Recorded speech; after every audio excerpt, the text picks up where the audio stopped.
അങ്ങനെ ആദർശ് നയന ഇങ്ങനെ പടിയിൽ നിന്നും വീഴുന്നുണ്ടല്ലോ, ജലജ എണ്ണ ഒഴിച്ചിട്ട്. അപ്പൊ അതിന്റെ കംപ്ലീറ്റ് ആയിട്ടുള്ള 2 സ്റ്റോറി കഴിഞ്ഞ വീഡിയോസ് നമ്മൾ അപ്ലോഡ് ചെയ്തിട്ടുണ്ട്.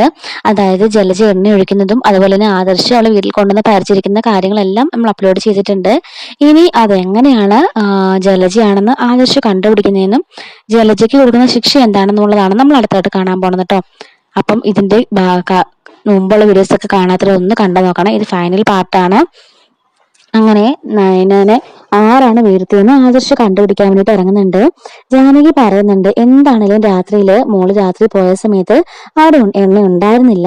മോളാണ് ആദ്യമായിട്ട് രാവിലെ അവിടെ നിന്ന് ഇറങ്ങി വന്നത്. ആ സമയത്ത് അവിടെ എണ്ണയുണ്ട്. അപ്പൊ അതെന്താണേലും നമ്മുടെ വീട്ടിലുള്ള ആരോ തന്നെ ഒപ്പിച്ച് പണി തന്നെയാണെന്ന് പറയുമ്പോഴേക്കും ജാനകി പറയാണ്, അത് വേറെ ആരായിരിക്കാണെന്നൊക്കെ എനിക്കറിയാമെന്ന് പറയുമ്പോഴേക്കും ജാനകി പറയുമ്പോഴേക്കും ഇത് ജലജ കേട്ടുകൊണ്ട് വരികയാണ്. അതെന്താ ജാനകി മോനെ വെച്ചൊരു വർത്താനെന്ന് പറയുമ്പോൾ അതെന്തിനാ ജലജ ചേച്ചിക്ക് ഇത്ര കൊള്ളാനെന്ന് ചോദിക്കുന്നുണ്ട്. അല്ല, എനിക്ക് പ്രശ്നമൊന്നുമില്ല, ഇല്ല ഞാൻ ചോദിക്കായിരുന്നു, നീ എന്തിനാ നമ്മുടെ വീട്ടിലുള്ളവരൊക്കെ പറയുന്നത് എണ്ണയില്ലേ ആരുടെയെങ്കിലും കയ്യിൽ തട്ടി അറിയാതെ പോയതായിരിക്കും എന്ന് പറയുമ്പോൾ ജാനകി പറയുന്നുണ്ട്, അതിന് യാതൊരു ചാൻസും ഇല്ല. ലാസ്റ്റ് ആയിട്ട് മുകളിലേക്ക് കയറിപ്പോയി നയനമോളാ. രാവിലെ ആദ്യമായിട്ട് തിരികെ വന്ന് നയനമോള് തന്നെയാ. അവൾ എണ്ണ എടുത്തിട്ടില്ലെന്നാ പറഞ്ഞെന്ന് പറയുമ്പോൾ ജലജ പറയുന്നുണ്ട്, അവൾക്ക് ഓർമ്മയില്ലാത്തതായിക്കൂടെ, രാവിലെ അവൾ എണ്ണയും കൊണ്ട് വന്നതാണെങ്കിലോ അല്ല രാത്രി കയറിപ്പോയപ്പം എണ്ണയും കൊണ്ട് പോയതാണെങ്കിലോ അവളൊന്നും ഓർക്കാത്തതായിരിക്കും എന്ന് പറയുമ്പം അതൊരു കണക്ക് ശരിയായിരിക്കാം. എന്തായാലും ആദർശ് പറയണം, എന്തായാലും ഇതിനെ കുറിച്ച് അന്വേഷണം നടത്തിയേ മതിയാവൂ എന്ന് പറയുന്നുണ്ട്. അപ്പോഴേക്കും ജലജ ചെറുതായിട്ടൊന്ന് പേടിക്കുന്നുണ്ട് കേട്ടോ. അപ്പോഴേക്കും അഭി വന്നിട്ട് ജലജയോട് പറയുന്നുണ്ട്, അമ്മേ ആവശ്യമില്ലാതെ എല്ലാവരും മുമ്പിൽ വെച്ച് പേടിച്ചിട്ട് അമ്മ തന്നെ പോയി ചാടിക്കൊടുക്കരുത്.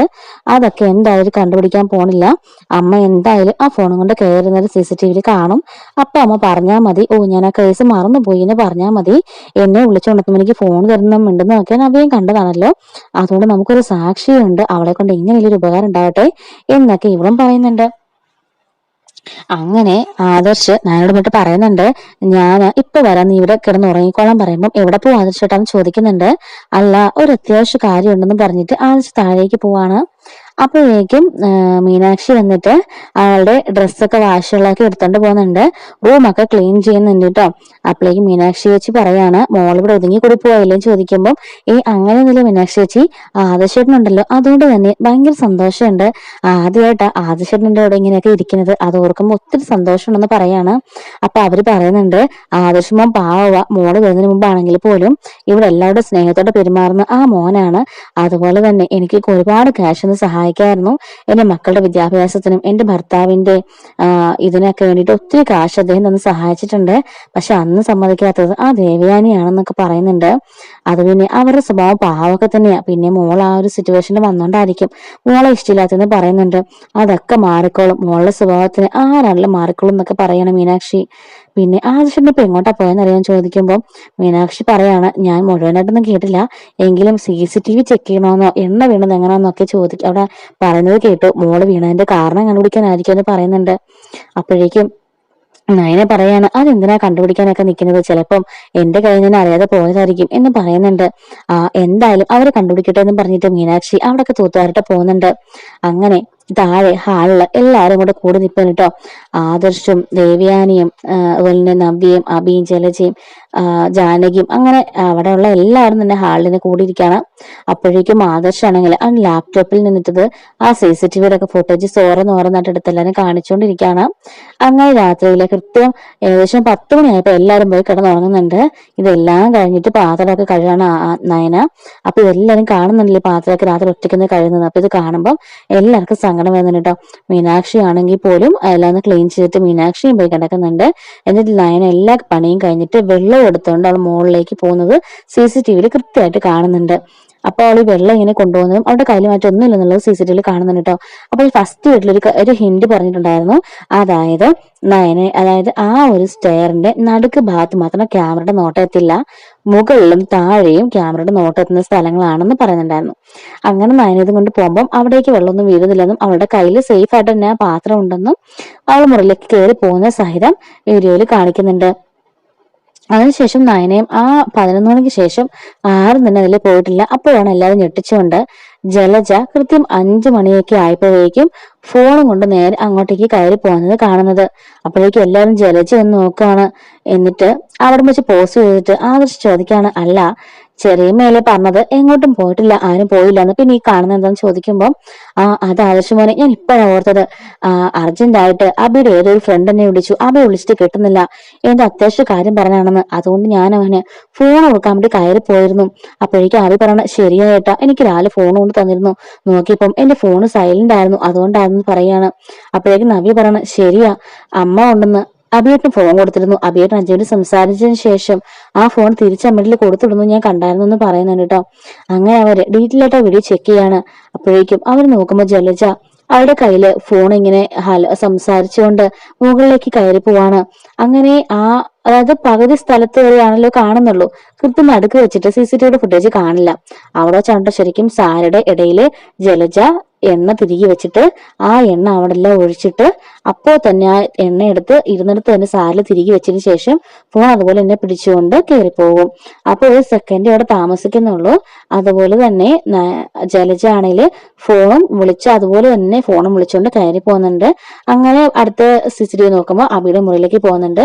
അങ്ങനെ അബിയുടെ റൂമിന്റെ വാതിൽക്കൽ ചെന്നിട്ട് ജലജ ഫോൺ കൊടുക്കുന്നുണ്ട്. അബി അതില് ഇങ്ങനെ മുന്നിട്ട് സംസാരിക്കുന്നുണ്ട്. ശേഷം ഫോൺ അമ്മയുടെ തിരികെ കൊടുക്കുന്നുണ്ട്. ദേവേനാണെങ്കിലും ഫോണും കൊണ്ട് തിരികെ ഇങ്ങനെ ഇറങ്ങി പോകുന്നുണ്ട് കേട്ടോ.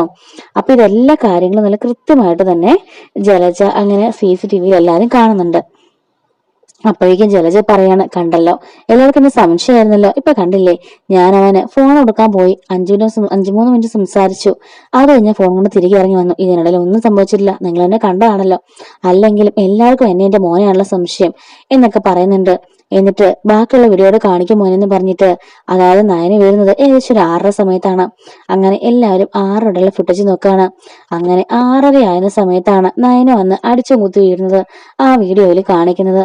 നയന മണ്ടേന്ന് താഴേക്ക് വീഴുന്നതും ബോധമില്ലാതെ താഴെ വന്ന് കിടക്കുന്നതെല്ലാം CCTV കൃത്യമായിട്ട് കാണിച്ചിട്ടുണ്ട്. എന്നാൽ ആ സമയത്താണ് എണ്ണ ഉണ്ടായിരുന്നു. അപ്പോഴേക്കും മുത്തശ്ശൻ ചോദിക്കുകയാണ്, ഇതെന്ത് മറിമായ ആദർശേ, ജലജ കയറിപ്പോയപ്പം അവിടെ എണ്ണ കണ്ടെന്ന് ചോദിക്കുകയാണ്. ജലജ പറയണം, മുത്തശ്ശൻ അച്ഛൻ കണ്ടതല്ലേ, ഞാൻ ഫോണിൽ ചെവിയിൽ വെച്ചിട്ട് വർത്താനം പറഞ്ഞ കയറിപ്പോയത്, ഞാൻ സ്റ്റെയറൊന്നും ശ്രദ്ധിച്ചില്ല, പക്ഷെ അങ്ങനെ പോകുമ്പോൾ അവിടെ എണ്ണ ഉണ്ടായിരുന്നെങ്കിൽ തീർച്ചയായിട്ടും ഞാനും തന്നെ വീണേനെ, എന്നിട്ട് എനിക്കൊന്നും സംഭവിച്ചില്ലല്ലോ. അതിനർത്ഥം ആ സമയത്തോട് അവിടെ എണ്ണ ഉണ്ടായിരുന്നില്ല എന്നുള്ളതാണ്.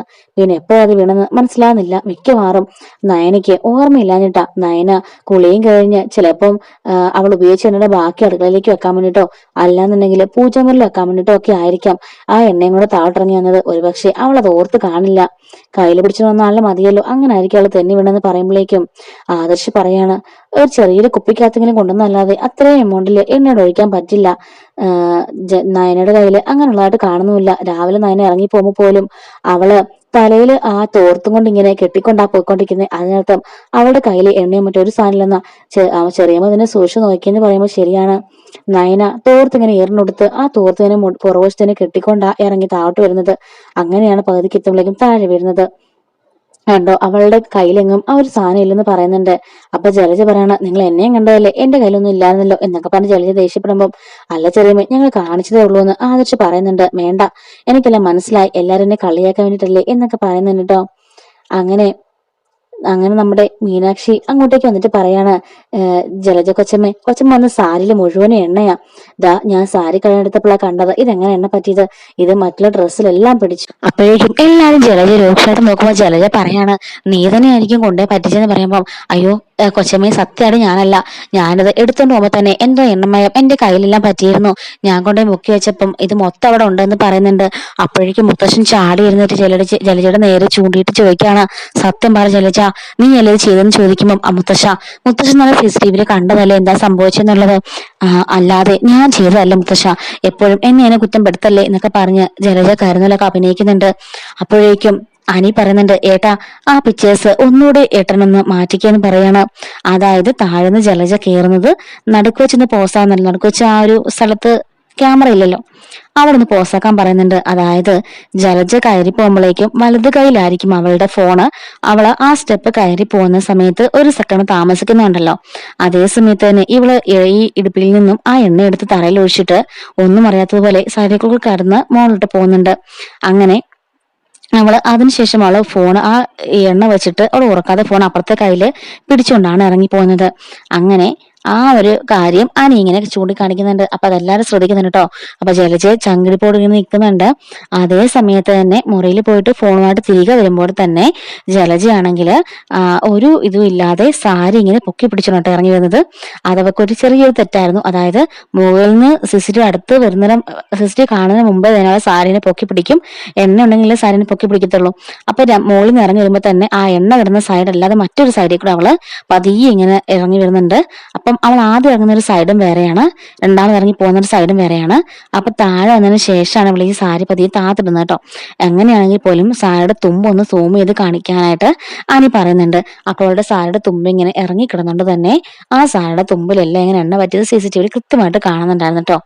അപ്പോഴേക്കും ഇതെന്താ ജലജ കണ്ടില്ലേ, ഈശ്വരൻ എവിടെയാണെങ്കിൽ പോലും ഒരു തെളിവ് ബാക്കി വെച്ചിരിക്കും, അതാണ് ഈ തെളിവ് എന്ന് പറയുന്നുണ്ട്. അപ്പോഴേക്കും ജലജ പിന്നെയും ന്യായീകരിക്കാൻ ശ്രമിക്കും. മിണ്ടി പോകരുത്, നീയും നിന്റെ മകനും ഈ നിമിഷം ഇവിടെ നിന്ന് ഇറങ്ങണമെന്ന് പറയാണ്. അത് മുത്തശ്ശനോട് ക്ഷമിക്കണം, എനിക്കൊരു അബദ്ധം പറ്റി പോയതാ. ഞാൻ നയനെ വീരാൻ വേണ്ടിയോ ആരെ വീരാൻ വേണ്ടി ചെയ്തൊന്നല്ല. ഞാൻ എന്റെ കയ്യിൽ എണ്ണ ഉണ്ടായിരുന്നു, അത് ഞാൻ ഓർത്തില്ല. പെട്ടെന്ന് മുകളിലേക്ക് കയറിപ്പോയപ്പം ആ എണ്ണയും കൊണ്ട് മുകളിലിട്ട് കയറിപ്പോയതാ. എന്നിട്ട് തിരിച്ചു വന്നപ്പം ഞാനത് വെക്കാനും മറന്നുപോയി.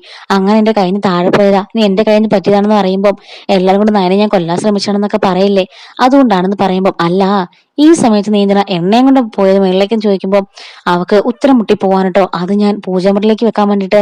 അപ്പൊ പൂജാമുറി താഴെയല്ലേ, പിന്നെ എന്തിനാ നീ അതുകൊണ്ട് മുകളിലോട്ട് പോയത്? അത് മുത്തശ്ശ എന്നൊക്കെ പറഞ്ഞ് പരിങ്ങുമ്പോ ഇനി ഒന്നും പറയണ്ട, എന്താ ചെയ്യേണ്ടതെന്ന് എനിക്കറിയാമെന്ന് മുത്തശ്ശൻ പറയുന്നുണ്ട് കേട്ടോ. അപ്പൊ ഇതിന്റെ ബാക്കി ഇത് തീരും എന്നാണ് ഞാൻ കരുതിയത്. പക്ഷെ തീർന്നില്ല, ഒരുപാട് ലെങ്തി ആയി പോയിട്ടുണ്ട്. ഇതിന്റെ ബാക്കി അടുത്ത വീഡിയോയിൽ ചർച്ച ചെയ്യാം കേട്ടോ. Thanks for watching.